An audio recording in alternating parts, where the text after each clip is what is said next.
Pagpangalang araw mga ka-installer, papasilip ko lang yung ginagawa namin ngayon na bakod.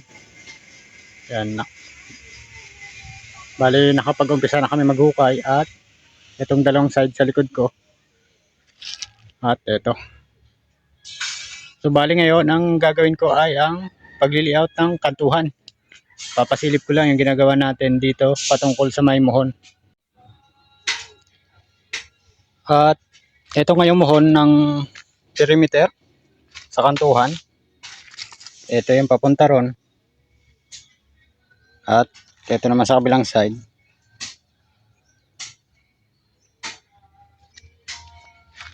Bali mayroon na rin kaming layout. Dito sa kabila may pilote. Hindi na tayo makalagay ng diretsuhan na nylon. Ito. Kaya naglagay lang muna kami ng steel bar. At ito ngayong gagawin namin. Bali kinuha ko yung sentro ng mohon. Yan, may dalawang guhit tayo. Ito, tsaka sa kabila. At ginamitan natin ng hulog. Yan, medyo nagtatrabaho yung ating hulog kaya medyo amusin na. Kailangan lang ilagay natin sa hulog.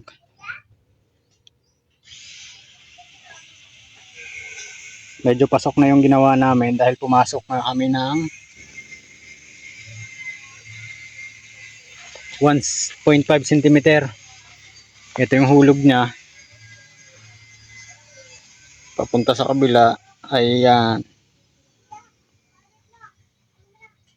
Itong sa side na to, magkakaroon ng adjustment na 1.5 cm.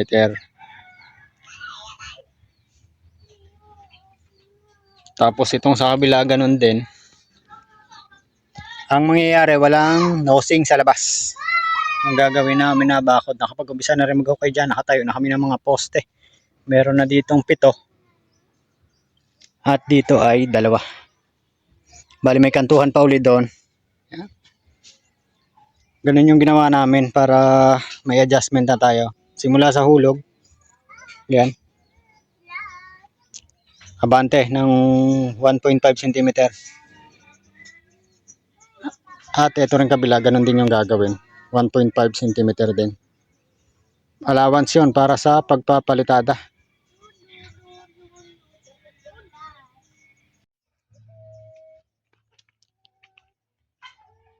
At ito nga ay kailangan natin bantayan dahil na ang paglalagay ng bakod ang layout. Dahil nga iba na yung may-ari ng kabila, iba rin dito sa kabila. Nandito tayo. Ang hollow blocks ay nasa loob. Nandito sa loob ang hollow blocks. Ito yung kabila, labas na bakod.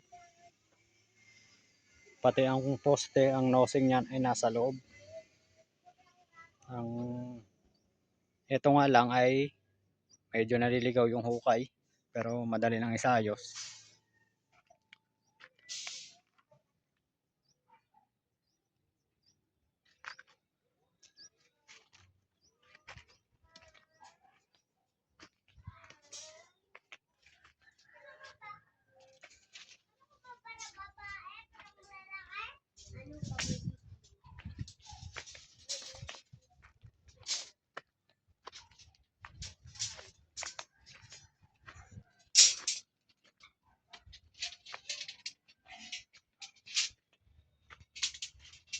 Dito nga sa kabilang dulo ay may pader na rin. Doon tayo nang galing kaganina. Isa mohon. At yan. Ito may pader na siya. Tapos yung poste ay may nosing. Yan. Bale dito sa bandang ilalim medyo makakadikit yung ating kahoy. Naglagay ako ng kahoy. Yan. Sisilbi natin bara. Pero kung sakasakali ang posisyon nito ay may nosing, sukatin lang natin, parehasan yung agwat. Kagaya niyan, yung mga sitwasyon na ganyan. Kung anong sukat dito sa nosing niya, dadali lang natin doon para straight to. Tapos mag-offset lang tayo. Huhulugan lang natin yung dito sa kahoy papunta sa taas. Tapos ibabalik lang natin yung sukat paloob para nandun tayo sa hollow blocks. Sa pagkakataon nito ay makakadikit naman yung kahoy. Yan.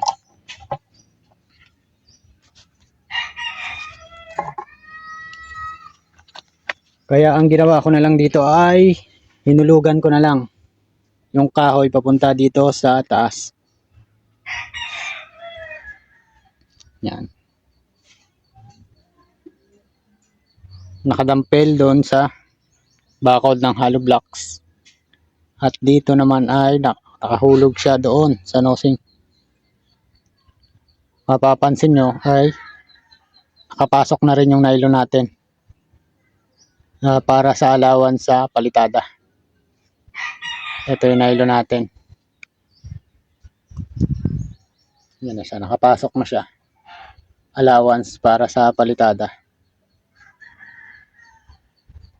Yan yung ginawa natin dito sa kabilang kanto. Nakapasok na siya, dyan yung asinta.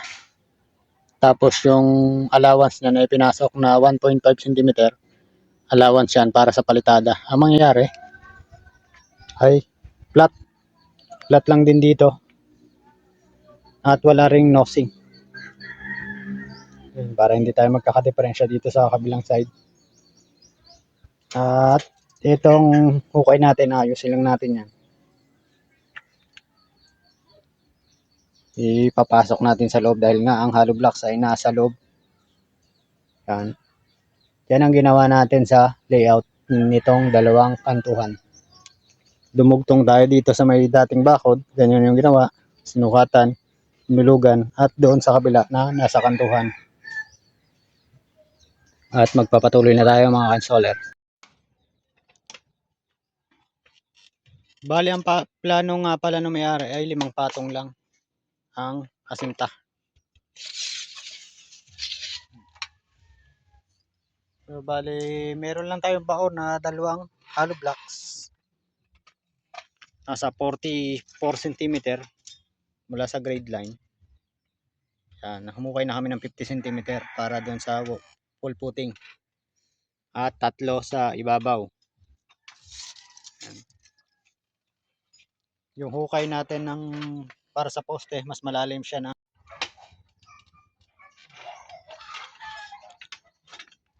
mas malalim nga ng 15 cm itong footing ng para sa poste natin. At pinunuan natin ng buhos yan, 15 cm na buhos.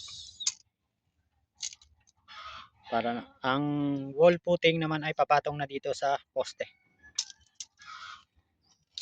At ang magiging laki ng poste nito ay 6 inches by 9 inches sa buhos na. Yan, 9 inches. Meron tayong covering na 1 inch kabilaan. At dito sa kabila rin ay 1 inch din.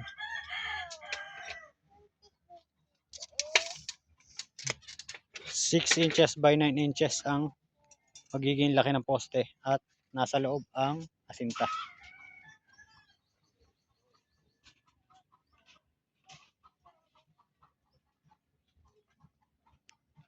Bali, ayusin lang namin yung poste ron sa kanto at simulan na namin tong magbuhos ng pundasyon para sa wall footing.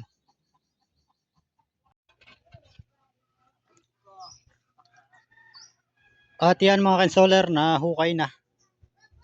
Pinagsikapan namin na hindi magalaw yung mohon. At merong malalaking bato. At yung mohon nakapatong din sa bato. Kaya hindi makuadrado ang hukay. Pero pasok na rin ang parilya namin dyan.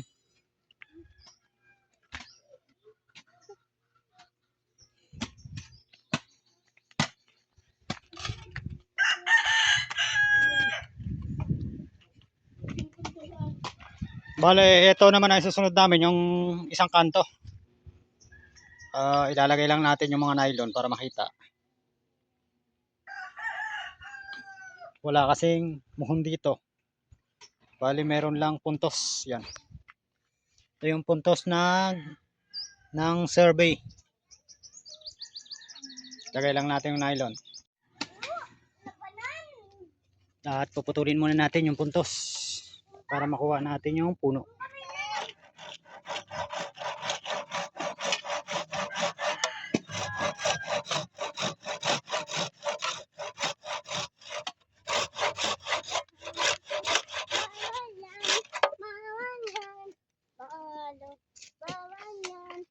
Bawa mo na light.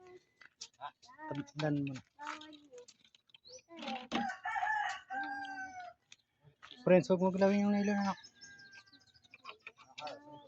Bawal yan. Bawal yan. Bawal yan. Bawal yan. Ito na yung puntos nung pinakakantuhan. Ito sa side na to. At dito sa kabila, hindi pa nga lang nahuhukayan. Pero inuutay na rin yan. May umpisa na ng hukay. Bali, ang mangyayari, hulugan lang natin to. Sa sentrong butas. Ayan.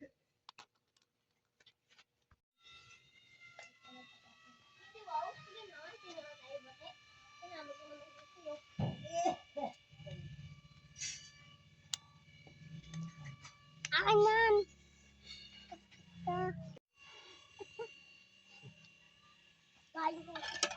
Dago kayo na wala kayo ba?